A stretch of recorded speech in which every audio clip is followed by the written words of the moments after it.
The Galactic Coalition had conquered 17 systems in the past solar cycle. Their superior technology and coordinated battle strategies had proven unstoppable against lesser civilizations until they encountered Earth. Commander Vex stood on the bridge of the Starclaw Asterisk, watching the small blue planet through the view screen. His scaled fingers tapped impatiently against the command console. "They are primitives," he hissed.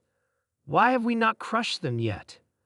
Lieutenant Maz, his intelligence officer, approached with caution. "Sir, there is something unusual about the humans," explain, Vex demanded. "Their counterintelligence measures are unlike anything we've encountered. Our standard infiltration protocols have failed repeatedly." Vex's amber eyes narrowed. "How can primitives who have barely left their own atmosphere pose any challenge to our elite infiltrators?"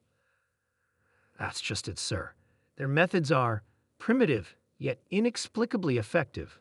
On Earth, in a nondescript government building, Jack Miller leaned back in his chair and stretched. As the head of Earth's extraterrestrial counterintelligence division, he'd been working 18-hour days since first contact. "Tom, what's the status on our visitor friends?" he asked his deputy. Tom looked up from his tablet. "Still confused as hell, boss. They can't figure out why their tech keeps failing around our facilities." Jack smiled. "Sometimes the old ways are the best ways." 3 days earlier, infiltrator Kraz had been certain of success.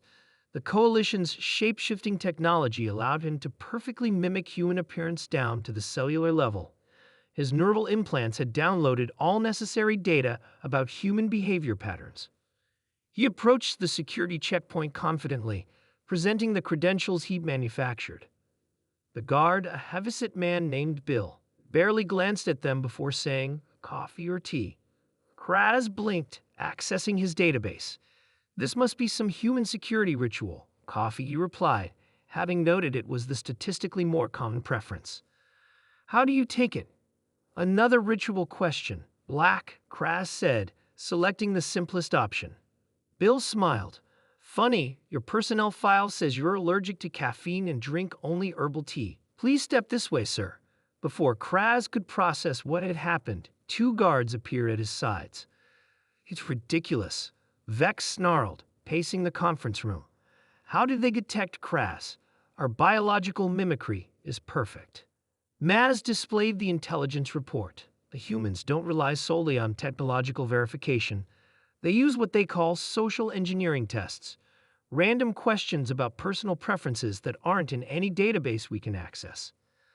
"That's absurdly primitive." "Yes, but effective.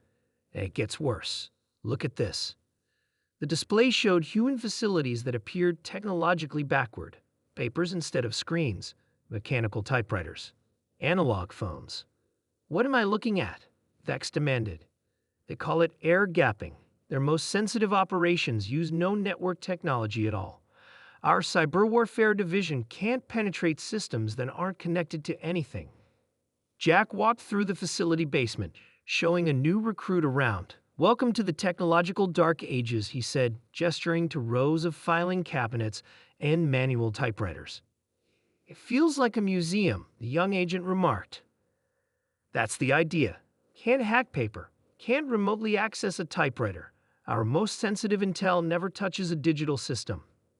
He stopped at a bulletin board covered with photos. "And this is our low-tech facial recognition system. Every cleared person's photo, memorized by our security staff. No algorithm to fool." The Coalition's second infiltration attempt fared no better.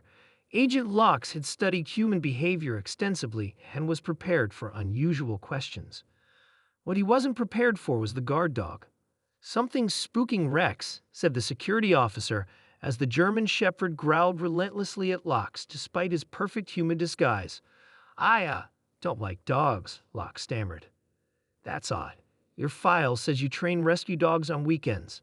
They use animals as security measures."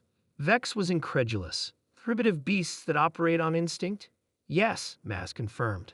"Apparently human dogs can detect subtle differences in scent that our technology can't yet mask. And they use birds called canaries to detect atmospheric changes that might indicate our presence when we use cloaking technology." Vex collapsed into his chair. what else? They employ psychological tactics we find difficult to counter. They deliberately spread misinformation among their own ranks to confuse our intelligence gathering. Different departments are told different cover stories, so when we infiltrate one, the information we obtain contradicts what we learn elsewhere. Jack watched as their alien captive was escorted past his office. They'd learned a lot from the 3 infiltrators they'd caught, though the aliens didn't realize how much. They still don't get it, do they? Tom said. Nope. They think we're paranoid because we evolved on a death world. They don't understand that what they see as paranoia we just call Tuesday. Their technology is still centuries ahead of ours. Jack nodded, but they rely on it for everything. They don't understand that humans spent millennia developing ways to lie to, trick, and spy on each other before we had advanced tech. Our counterintelligence methods are built on understanding human nature, not just technical capabilities. Commander Vex reviewed the final infiltration report with growing horror. The humans deliberately feed false information to their own media, Maz explained. When our analysts compiled human news reports to understand their defense capabilities, they were actually absorbing carefully crafted disinformation and their internet. A labyrinth of contradictions. For every fact, there are 1,000 falsehoods. Our A's cannot determine which human sources are reliable. Vex slammed his fist on the table. How do beings from such a primitive death world manage this level of deception? Sir, that may be precisely why. Their planet's harsh conditions and their long history of warring among themselves has made deception integral to their culture. What we consider advanced counterintelligence, they consider basic. As the Coalition fleet retreated from Earth orbit, Jack watched on the monitor and raised his coffee mug in a silent toast. You know what's funny? He said to no one in particular.